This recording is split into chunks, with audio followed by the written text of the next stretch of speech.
السلام علیکم everyone, welcome to the horror planet voice. تمام ویڈیوز اپڈیٹس کے لیے ہارر پلینٹ وائس کو سبسکرائب کر کے بیل نوٹیفیکیشن آن کر دیں۔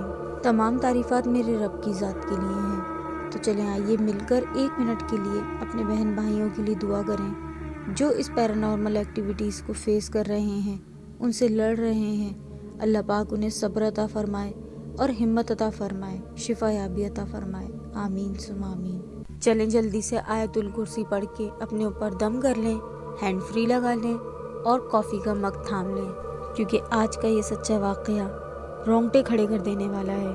جدید سائنس اور ٹیکنالوجی کا دور ہے، پھر بھی بہت سے لوگ آج بھی کہیں نہ کہیں ڈراؤنی واقعات سے خوفزدہ نظر آتے ہیں، کیونکہ جب تک ہم ان چیزوں کو مانتے نہیں ہیں، جب تک ہمارا ان چیزوں سے واسطہ نہیں پڑ جاتا۔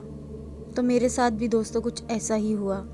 میں دوسرے لوگوں کی طرح ان چیزوں پر یقین نہیں رکھتا تھا، اور جب بھی کوئی دوست مجھے ان چیزوں کے بارے میں بتاتا تو میں اس کا مذاق اڑایا کرتا تھا، اور میں اس کو کہتا کہ تم بہت ہی بڑے ڈرپوک ہو۔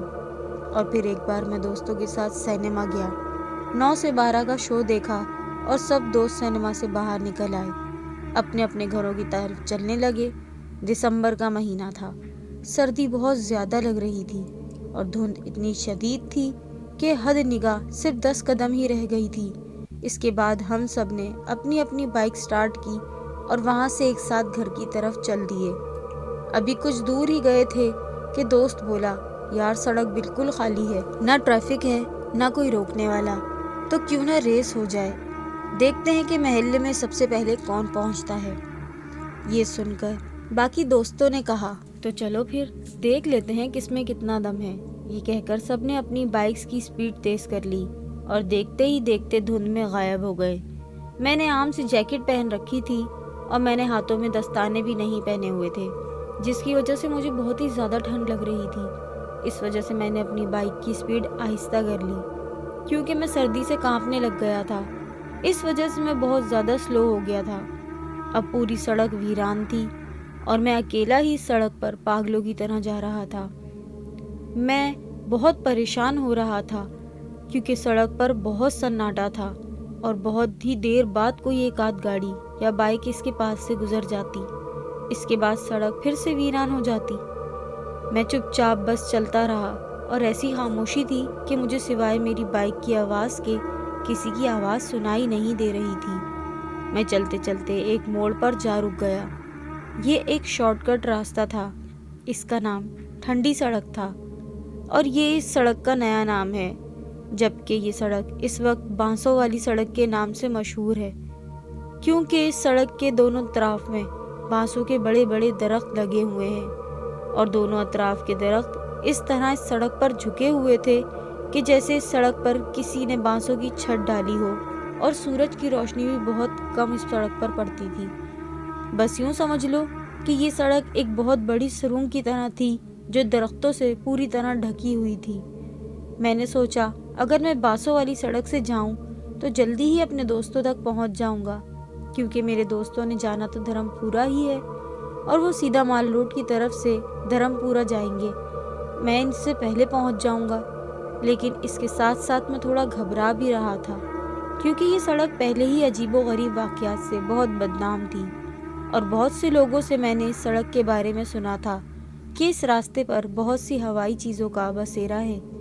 میں ان کا یہ بھی کہنا تھا کہ جو بھی رات 7 بجے کے بعد اس سڑک سے گزرتا ہے اس کے ساتھ ضرور کچھ انہونی ہو جاتی ہے، اور کافی لوگ اس سڑک سے دن کے وقت بھی گزرنے میں گھبراتے تھے، کیونکہ وہ اس سڑک کو لے کر بہت ڈرے ہوئے تھے۔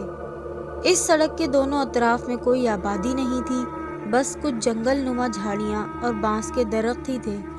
کچھ دور جا کر ایک سائٹ پر پرانا سا کالج تھا، پھر اس کالج میں جانے کا راستہ بھی نہر والی سائٹ پر تھا، یعنی اس سڑک پر صرف کالج کی دیوار ہی تھی، اور رات 7 بجے کے بعد یہاں سے کوئی نہیں گزرتا، جبکہ میں تو تقریباً 1 بجے کے قریب اس سڑک پر کھڑا تھا۔